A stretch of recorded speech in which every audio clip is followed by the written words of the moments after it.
আমরা এখন ধান মারবো, ধান কুটবো। যে ধান সেদ্ধ ধান নিয়ে আসছি, যে মাথা এখন ধান এই মেশিনে কুটাবে, তাই তো?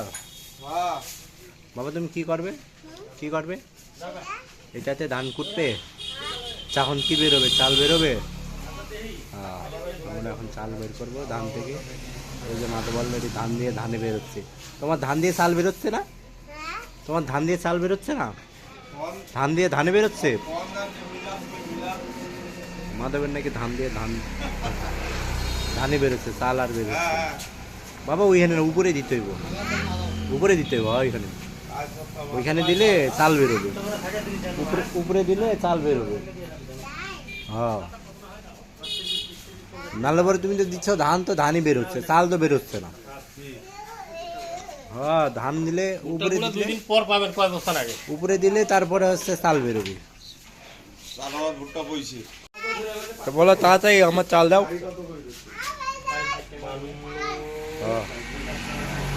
মা তো বলতেছে আমার চাল দাও তাড়াতাড়ি। এদিকে হচ্ছে কারিঘাটি, পাশে রাস্তা, আর এখানে হচ্ছে মেশিন ধান মারা, ধান ধান থেকে চাল বের হয় এখান থেকে মিল। মেশিনে এদিকে ফিতা লাগাবো, ওই ফিতা নামাই দেবো, ওই যে এখানে ফিতা লাগানো লাগে, এখান থেকে ওটাতে ফিতা লাগায়, এটাতে ফিতা লাগাবো, ওই যে ওখানে একটা ফিতা লাগাবে। এক মোটর দিয়ে ওই যে আরেকটা মেশিন চলে, ভুট্টা ভাঙা মেশিন, ওটা দিয়ে আটা তৈরি হয়। এবার এটাতে ফিতা লাগাবে।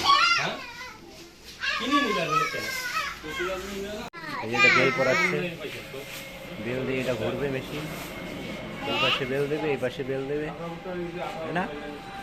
আর এখানে চাল দেবে, এই দিক দিয়ে ধান বেরোবে।